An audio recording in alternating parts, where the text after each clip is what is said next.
પ્રગટ થયા પ્રહલાદ ભગવાનની સ્તુતિ કરે છે। મોટા મોટા જ્ઞાનીઓ અને તપસ્વીઓએ અનેક વર્ષો સુધી તપ કરે છે, છતાં તેમને સાક્ષાત્કાર થયો નથી। પ્રહલાદજીએ સાચા હૃદયથી ભગવાનની સ્તુતિ કરી છે। અસુર કુળમાં જન્મેલા છે અને પરમાત્માને સ્તુતિ કરે છે। હે પરમાત્મા, તમે દયાળુ છો, મને દીન જાણી દર્શન આપ્યા, મારી ઉપર કૃપા કરી। હું અસુર કુળમાં જન્મેલો છું।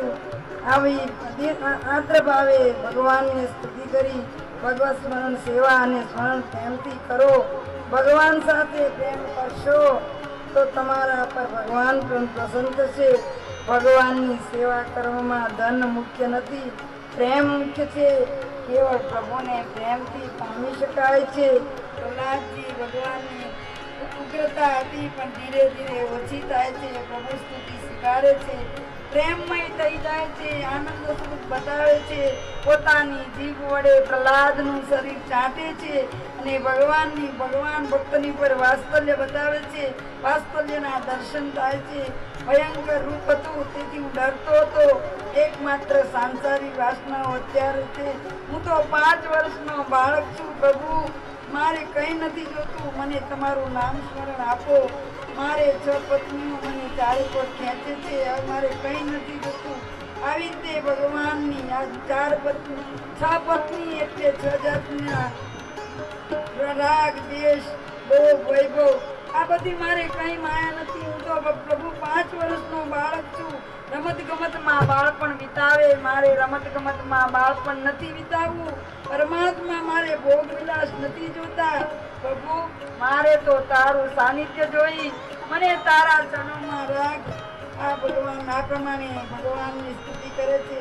ભગવાન જવાબ આપે છે, અરે પ્રહલાદ, સંસાર સુંદર છે, તો મારો બાળક છે, સુખીતા, મેં તને સુંદરતાની ભેટ આપી, પણ તારે હવે સુખ ભોગવવાનું છે, મર્યાદા રાખવાની છે। સંસાર તો સર્વના સુખ માટે બનાવ્યો છે, પરંતુ મનુષ્યો વિવેક ભૂલી જાય છે। પ્રભુ, મારે સંસાર સુખ નથી જોતું। પ્રહલાદ કે, પ્રભુ, વાત તમારી સાચી છે, સંસાર તમે બનાવ્યો છે ને, તમે સુંદર છે એટલે તમારો સંસાર પણ સુંદર છે। સંસારી જીવોને દુઃખ કેટલા હોય છે, સંસારીનું સુખ ક્ષણિક હોય છે। જીવો વિવેક ભૂલી જાય ને ત્યારે પરમાત્માને ભૂલી જાય છે। આવા સંસારી જીવો વિવેક ભૂલી વર્તન કરે છે ને, તેનાથી દુઃખી થવું એની કરતા પરમાત્મા તમારું સાનિધ્ય રહે છે, મારા માટે સારું છે। પ્રહલાદ આમ ભગવાનને કહે છે, પરમાત્મા પણ પ્રહલાદને સમજાવે છે, સાંસારિક વાસનાઓથી તું દૂર છે, મને ખબર છે।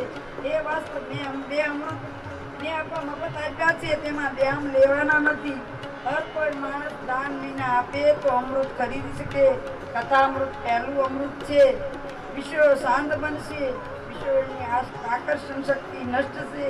અમૃતનું પાન કરો એટલે શક્તિશાળી બનશો।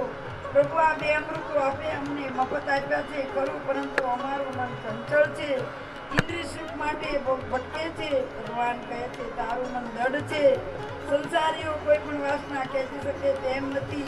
જો મનની દૃઢતા હોય ને તો સંસારીઓને પણ ભગવાન કહે છે કંઈ કરી શકતું નથી। ભગવાને આમ અંતિમ શ્લોકમાં ભગવાનને કહે છે, હે નાથ, હું અબુધ બાળક છું, વેદો પણ તમારી સ્તુતિ કરતા થાકતા નથી, પણ પ્રભુ, હું તો એક નાનો બાળક છું, મારી ભક્તિ મેં તમારી ભક્તિ કરી છે, આપના ચરણમાં મને અવશ્ય સ્થાન મળે એવી મારી વિનંતી છે, મારી મતિ છે। પ્રહલાદે 6 સાધનો ઘણી બતાવ્યા છે। પ્રાર્થના, પથારીમાંથી ઉઠતા વેદ ભગવાનને યાદ કરો। ભગવાનની સેવા, સ્નાન કર્યા પછી ભગવાનની ઉઠતા વેદ યાદ કરો, ભગવાનની સેવા કરો, સ્તુતિ કરો, ભગવાનની સ્તુતિ કરો, ભગવાનના ગુણગાન ગાઓ। વ્યવહાર કરતા પણ ભગવાનનું નામ લેવું જોઈએ। કથા શ્રવણ, જીવનના કાજમાંથી પરવારી સુતા પહેલા પ્રભુની કથા સાંભળવાનો નિયમ રાખો। ભાગવત, રામાયણ એ મહાન ગ્રંથો છે, તમે વારંવાર સાંભળો, વારંવાર વાંચો। અંતે પ્રહલાદજી પ્રભુ પાસે એક વસ્તુ માગે છે, પ્રભુ, એવી કૃપા આપો કે સંસારના સુખો ભોગો ભગવાનનો વિચાર મને ન આવે। નરસિંહ ભગવાને માગવા કહ્યું ત્યારે તેમણે શું માગ્યું? વિષય ભોગ માગ્યા નથી, સાંસારિક સુખ માગ્યા નથી.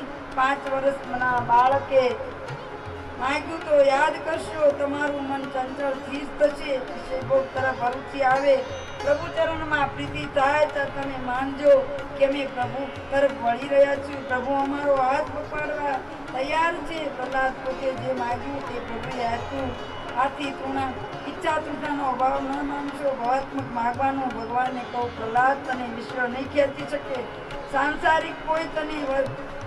સાંસારિકની કોઈ જવાબદારીઓ તને બાધારૂપ નહીં થાય. ભગવાન મારા પિતાની દુર્ગતિ ન થાય એવી છેલ્લે હું પ્રાર્થના કરું છું. ભગવાન કહે છે, હે પ્રહલાદ, તારા જેવો ભગવત ભક્ત હોય એના બાપને કોઈ દુર્ગતિ થાય નહીં.